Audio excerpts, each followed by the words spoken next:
দেখো, এই ফ্রি ফায়ারটা সামান্য একটা গেম হলেও এটা যে অনেক মানুষের জীবন পরিবর্তন করে দিয়েছে, আবার অনেক মানুষের জীবন যে ধ্বংস করে দিয়েছে এটা আমাদের সকলেরই জানা।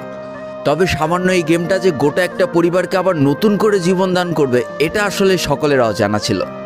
হ্যাঁ বন্ধুরা, আজকের গল্পটি এমনই একটা পরিবারকে নিয়ে যারা এই ফ্রি ফায়ার গেমটাকে একেবারেই সহ্য করতে পারতো না, বরং তাদের সন্তান যখন এই গেমটা খেলতো তারা আরও উল্টো বকাবকি করতো।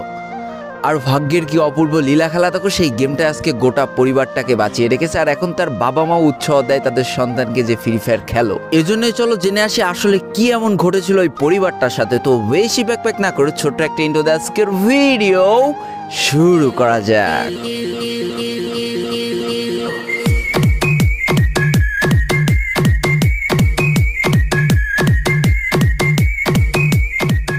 তো আজকের গল্পটা শুরু হতে চলেছে ছোট্ট একটা গ্রামের ছোট্ট একটা পরিবারকে নিয়ে।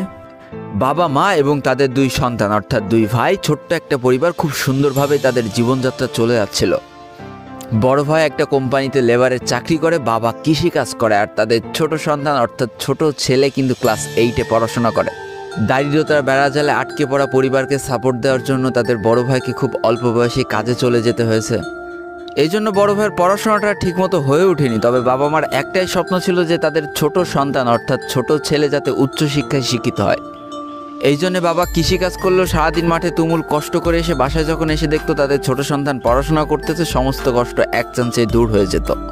আর তাদের ছোট সন্তান পরিবারে অভাব দেখতে দেখতে বড় হচ্ছে, তো তাই সে একটা সময় ঠিক করেই ফেলে যে তাকে অনেক বড় হতে হবে, লেখাপড়া করে অনেক বড় মানুষের মতো মানুষ হতে হবে। আর ঠিক এমনটাই হতে থাকে। তাদের ছোট ছেলে খুব ভালো রেজাল্টও করতে থাকে, প্রত্যেক ক্লাসে টপ হতেও থাকে। তবে তার একটা বদ অভ্যাস ছিল, সেটা হচ্ছে ফ্রি ফায়ার গেম খেলা। করোনা চলার সময় যখন তার স্কুল বন্ধ হয়ে যায় তখন তার বাবা এবং বড় ভাইয়ের জমানো কিছু টাকা দিয়ে তাকে একটা ফোন কিনে দেওয়া হয় অনলাইনে ক্লাস করার জন্য। তার ফোনটা ছিল 3 GB র্যামের একটা ফোন। তবে এইখান থেকেই তার ফ্রি ফায়ার গেমের সাথে পরিচয় হওয়া। সারাদিন